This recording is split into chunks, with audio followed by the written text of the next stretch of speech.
Agora o assunto de muito destaque também nesta quinta-feira, Vera Andreazzi Madu, em um ofício enviado à diretoria de combate à corrupção, os delegados do Grupo de Inquéritos Especiais da Polícia Federal afirmam que não vão permitir interferência nas investigações no inquérito cujo alvo é o presidente Michel Temer. O ofício não cita o nome do MDBista, mas o número do inquérito em que ele aparece como investigado. O texto diz ainda que, caso a intromissão se efetive, poderão pedir ao Supremo Tribunal Federal a adoção de medidas cautelares. No ofício, o diretor da PF, Fernando Segovia, não é mencionado diretamente, mas o documento é um recado direto para ele. Horas depois, o número 2 da PF, Eugênio Ricas, divulgou um memorando na qual destaca ser prerrogativa da função do delegado reportar ao STF qualquer tentativa de intervenção em apurações em curso e que essa medida antecede a gestão de Fernando Segovia, atual diretor, da instituição. Ele afirmou que várias ações concretas estão sendo tomadas para que as ações avancem, doa a quem doer. Ô Vera, a mensagem encaminhada pelos delegados ao núcleo de inquérito de inquéritos, do STF é bem clara, quanto às consequências de uma eventual interferência. Citam inclusive crimes de prevaricação, advocacia administrativa, enfim. Como é que está esse mal-estar aí? Qual a tua avaliação, tua leitura desse assunto que vem dominando aí o noticiário do dia? Patrick, essa carta é muito importante porque neste caso não se trata não tem sindicato, não são aqueles sindicatos tradicionais que estavam até agora protestando, a DPF, sindicato dos peritos, sindicato dos agentes. No caso é o grupo de elite, é a tropa de elite, por assim dizer, dos delegados da Polícia Federal. São os delegados designados para cuidar dos inquéritos que tramitam junto ao Supremo Tribunal Federal. Então é a elite dos delegados dizendo e pondo a cara ali para se contrapor ao chefe, dizendo, olha, aqui não, amigo. Aqui não é política, aqui não é partido, aqui existem leis, existem institutos que nos garantem autonomia, nos garantem isenção, nos garantem autonomia funcional, etc. Então, é isso, eles elencam toda a sorte de crimes nos quais o Segovia pode ter incorrido, sem citá-lo, mas dizendo que podem ir ao Supremo representar contra ele. Então, está tudo dito ali, sem citar nominalmente o Segovia. Uma carta dura e deixa muito claro o que eles estão pensando. Tanto que aí sim veio o número 2 a público dizer que o inquérito seguirá doela quem doela, lembrando o Collor, só para dizer aí, recolocar algumas coisas no lugar, a tentativa do Segovia, que ele repetiu na reunião ontem com os representantes das entidades, de dizer que foi uma perguntinha lá no final e que não era sobre isso a entrevista. Eu fui à íntegra da entrevista, a entrevista original e não as repercussões. Tem nada menos, Patrick, do que 8 falas dele a respeito desse inquérito, em momentos diferentes, sobre a questão do delegado, sobre a questão da prova, da existência ou não de provas. É muito eloquente, entendeu? Ele diz que o decreto não ajudou nenhuma empresa, ele conclui, o inquérito está em andamento, mas ele diz que o decreto dos portos não ajudou, o benefício não existiu, não apareceu absolutamente nada que desse base a ter uma corrupção, dificilmente pode haver uma investigação sobre isso, o inquérito não se demonstra aproveitável, tem essa frase dele. Aí ele diz sobre o delegado, eles perguntam da reclamação da presidência. Ele diz que ainda não tem, mas ele toma a iniciativa de dizer, e ele, delegado que conduz o caso, pode ser repreendido, pode até ser suspenso dependendo da conduta que ele tomou em relação ao presidente. Ele disse que estava falando em tese. Não, ele estava falando no caso concreto, que ele tomou em relação ao presidente.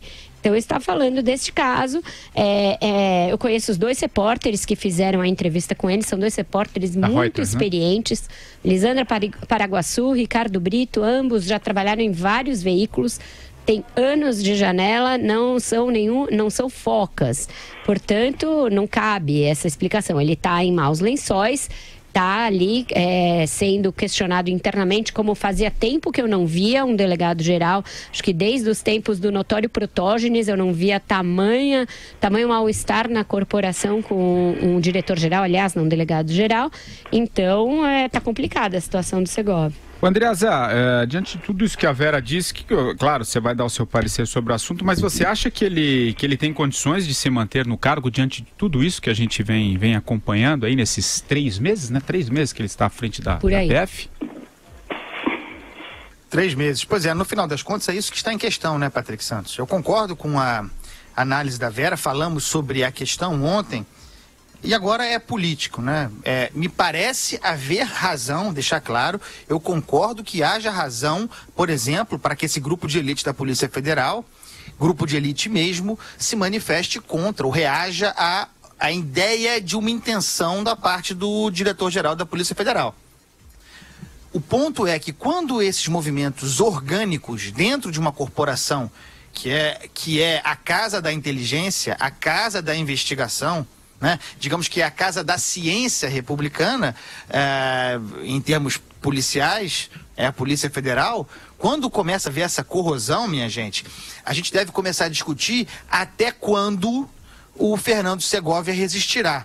Como a Vera disse, enquanto fossem associações, sindicais, tudo bem, a gente poderia considerar que estaria em disputa, uma espécie de disputa partidária dentro da Polícia Federal. Mas quando chega a esse nível de desconfiança, considerando o histórico de fragilidade da própria indicação do Fernando Segovia, nós tratamos disso longamente, a indicação dele foi controversa, o modo como aconteceu foi controverso, o Daiello era muito prestigiado, a associação a figuras como o Sarney e ao Eliseu Padilha não contribuem, nós sabemos disso.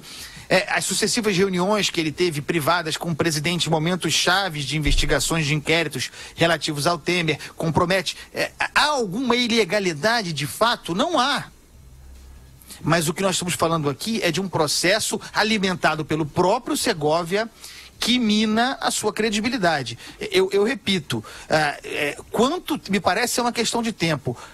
Quanto tempo resistirá Segovia? E de onde virá o chapéu? Dele próprio ou do Planalto? O que você acha, Madu? É isso mesmo.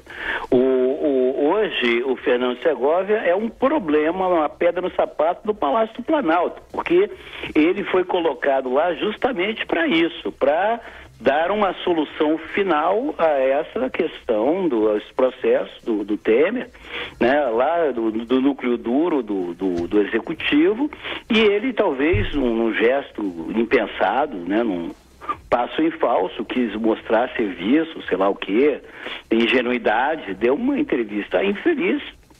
A reação da corporação foi fortíssima, tanto que hoje ele pode até continuar delegado-geral da Polícia Federal, mas sem autoridade nenhuma. A autoridade dele é zero, né? E permanecerá assim enquanto ele estiver no cargo. Se ele tivesse o mínimo de, digamos assim, de desapego, mas você sabe, ele deve ter um adicional bom, deve ter muitas vantagens, né? Você ser o delegado-geral da Polícia Federal, ninguém gosta de largar o osso, mas a autoridade ele não tem mais nenhuma, zero. Não tem nem para prender o cachorro da esquina. Agora, ele é um problema, porque ele lá no cargo, ele não tem condições nenhuma de operar um alívio, né? O que ele foi colocado lá para fazer, que é defender os interesses do Temer, do Sarney, né? Do Padilha.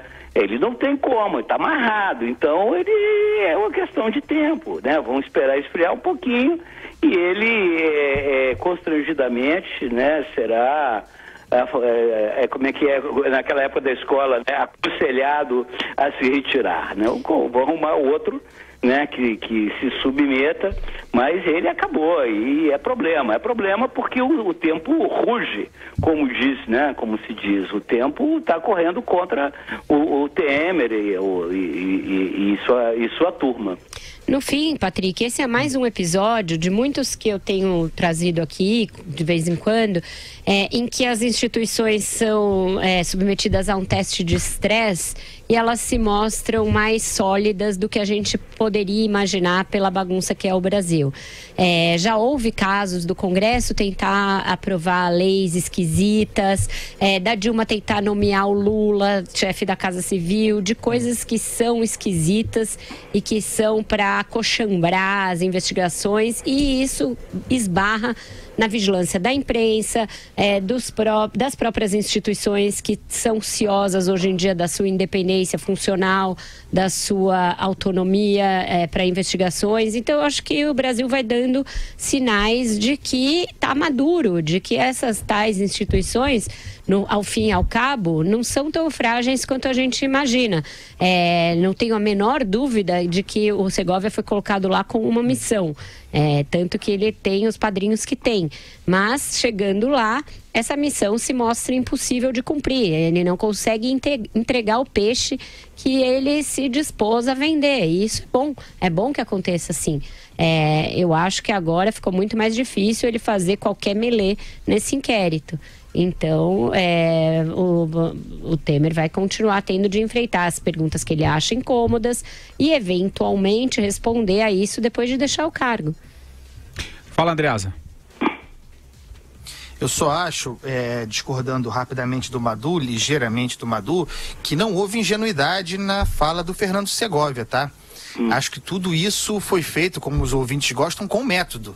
Há método na entrevista dele, ele testa um cenário, ele claramente na entrevista, eu também ali, como a Vera, agora nos últimos dias, ele testa hipóteses, ele lança iscas, talvez mesmo para tentar colher alguma reação, ver como a coisa se acomodaria na própria Polícia Federal e na imprensa, mas não esperava que a reação fosse ser tão grande e chegar a um ministro do Supremo.